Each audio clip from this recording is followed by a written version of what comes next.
Welcome to Pro Tips. Please like, share and subscribe.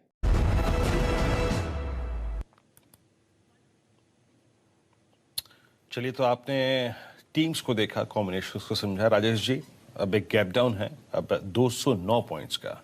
It's 15,957, यानी कल का लो लगभग इस ओपनिंग के मुताबिक 40 पॉइंट के फ्रिक्शन से वॉलेट हो जाएगा। आपके मुताबिक क्या करना चाहिए? इन टीम्स में से एक एक खिलाड़ी क्या प्रेफर करेंगे आप?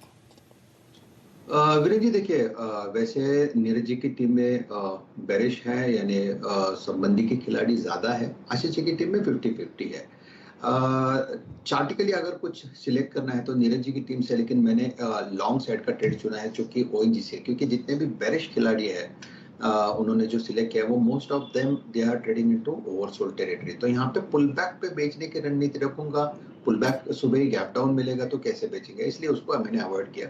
तो सोचा कि चलो लॉन्ग साइड का ट्रेड ढूंढे। तो नीरज जी की टीम में रहेगा ओएनजीसी, जिसका स्ट्रक्चर जैसे कि हमने बात की वो एक बेटर स्ट्रक्चर दिखता है। इट्स अ पॉजिटिव डाइवर्जेंस, जिसका प्रोजेक्शन यानी टारगेट होगा 167 168 का। So it's a buy in ONGC. मेरा स्टॉप लॉस रहेगा 155 का अकॉर्डिंग टू कैश, यानी स्पॉट की प्राइसेस है ये।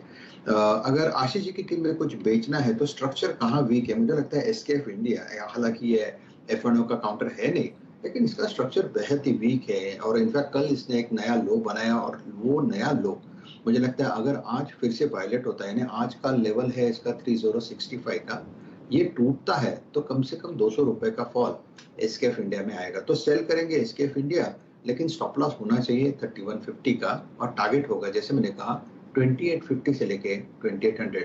सो आशीष जी की टीम में रहेगा सेल एसकेएफ, और नीरज जी की टीम में रहेगा buy ONGC which is on Depp.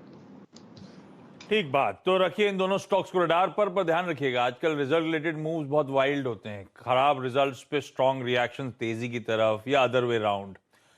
Eventually जैसे एसआरएफ ने देखा था, जो अच्छे रिजल्ट से हमने एक दिन के लैग के साथ परफॉर्मेंस डिलीवर होता हुआ देखा था। तो कहना बड़ा मुश्किल है बाजार भापेगा कैसे। कमजोर सीमेंट के आंकड़े आए थे जो हर्षदा मेंशन कर रही थी, पर उसी के सामने सारे के सारे वैल्यूएशंस बड़े इंटरेस्टिंग लेवल पे आ गए हैं cement stocks, mid cap cement stocks की रीसेंट पिटाई के बाद।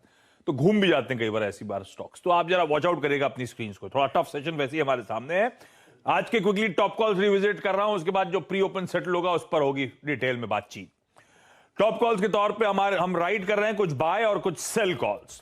बाय कॉल्स आपकी स्क्रीन पर। कोटक महिंद्रा बैंक का फ्यूचर खरीदना है, एचडीएफसी लिमिटेड का फ्यूचर खरीदा जा सकता है, और डाबर में भी खरीदारी करने के मौके। जुबिलेंट फूडवर्क्स एक सेल कॉल, बिरला सॉफ्ट एक और सेल कॉल, और साथ साथ जोड़ दीजिए इसमें दो और स्टॉक्स। एक तो एचएएल बाय है, और गौरव ने एक एलएनटी फाइनेंस होल्डिंग सेल एक और मेंशन भी कर रखा है। तो दोनों हैं जिनके थ्रू आप इस बाजार में उठापटक को राइड कर सकते हैं। और रिलायंस एक फंडामेंटल बाय कॉल, शरद अवस्थी साहब का। डिस्क्लोजर स्क्रीन पर आ जाएंगे। ये है वो आज के इंपॉर्टेंट स्टॉक्स जो रखने हैं आपको अपने रेडार पर। और जो प्री ओपन सेट